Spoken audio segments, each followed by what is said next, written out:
সবাই কেমন আছো? আশা করি সবাই খুব খুব খুব ভালো আছো। তো এটা আমার ইউটিউবের প্রথম ভিডিও।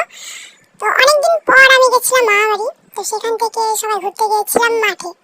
তো দেখতেই পাচ্ছ সবাই মিলে খুব মজা করছি, আর ওয়েদারও খুব সুন্দর। এখানে দেখতে পাচ্ছ এইটা হচ্ছে আমার মামার জমি, আর ওই যে দূরে দেখছো ওটা আমার মামা। এখানে দেখছো এরা ভিডিও করছে, আর এইদিকে মামি কাটছে ঘাস ছাগলের জন্য, আর সামনে যে যাচ্ছে ওটা হচ্ছে আমার মামার ছোট মেয়ে। এখানে দেখতেই পাচ্ছ সূর্য অস্ত যাচ্ছে, খুব সুন্দর একটা দৃশ্য। আর এই যে দেখছো সামনে এটা হচ্ছে একটা বিল, এটা নদী না বিল। এখানে বর্ষার সময় প্রচুর জল থাকে, এখন শুকিয়ে গেছে। আমরা চলে আসছি এখন ইটভাটায়, মানে এখন বাড়ি যাবো। তো ইটভাটার ভেতর দিয়ে যাবো বাড়ি। এখানে দেখতে পাচ্ছ অনেক ইট নষ্ট হয়ে গেছে বৃষ্টির জলে। তো খুব খারাপ লাগে, অনেক কষ্ট করে ইটগুলো তৈরি করার পর যখন এরকম নষ্ট হয়ে পড়ে থাকে। চারিদিকে দেখো অনেক কাঁচা ইট যেগুলো তৈরি করে রাখা হয়েছে, আর ওয়েদারটা খুব সুন্দর ছিল। আর যে দেখতে পাচ্ছ এখানেও বৃষ্টি পড়ে ইটগুলো একটু নষ্ট হয়ে গেছে।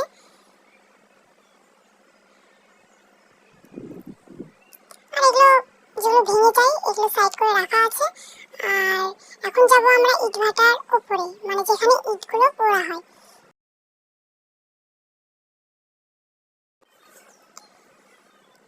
তো দেখতেই পাচ্ছ বুনো উঠে গেছে, আমরা ধীরে যাচ্ছি। তো বন্ধুরা আমি জানতাম না যে এখানে এইরকম ভাবে থাকে। আর এই জায়গাটা দেখতে পাচ্ছ, এই জায়গাটা প্রচন্ড গরম ছিল। আমরা ভাবছিলাম যে হয়তো জায়গাটাতে হাঁটা যাবে, কিন্তু নেমে দেখছিলাম যে না, প্রচন্ড গরম ছিল। তো তারপর আমরা সবাই এখান থেকে নিচে নেমে গেছি, কারণ ভয়ে কেউ এখানে আর থাকিনি। তো দেখতে পাচ্ছ অনেক বড় এরিয়া জায়গাটা। তো গাইস এখন আর মামার বাড়ি সেরকম আসা হয় না, কারণ দিদা বলে না মামার বাড়ি দিদা দাদু না থাকলে সেখানে আর ভালো লাগে না। তো সেরকমই। তো 2 বছর পর আমি গেছিলাম মামার বাড়ি। তো আমরা সবাই যাচ্ছি এখন বাড়ি। আর ওই যে দেখো ওই যে ওটা মন্দির, কালী মায়ের মন্দির। তো তোমাদের দেখাবো, আমি সঠিক নাম জানি না। যখন আমি ছোটবেলায় আসলাম তখন মন্দিরটা ছিল না, এখন মন্দিরটা তৈরি হয়েছে। আর অনেক কিছু নতুন নতুন জিনিস হয়েছে যা আমিও দেখিনি। অনেকদিন পর আসলাম মামার বাড়ি।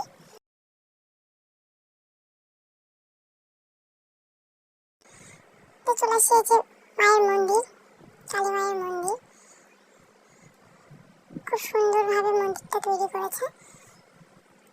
আর এখানে কাঠেরও কাজ হয়, আগে জানতাম না, এবারে জানলাম। আমি শুধু জানতাম যে এখানে ইটি তৈরি হয়, কিন্তু এখানে এখন প্লাইউডেরও কাজ হয়। আর যে দেখতে পাচ্ছ যারা ইট তৈরি করছে এরা এখানেই থাকে।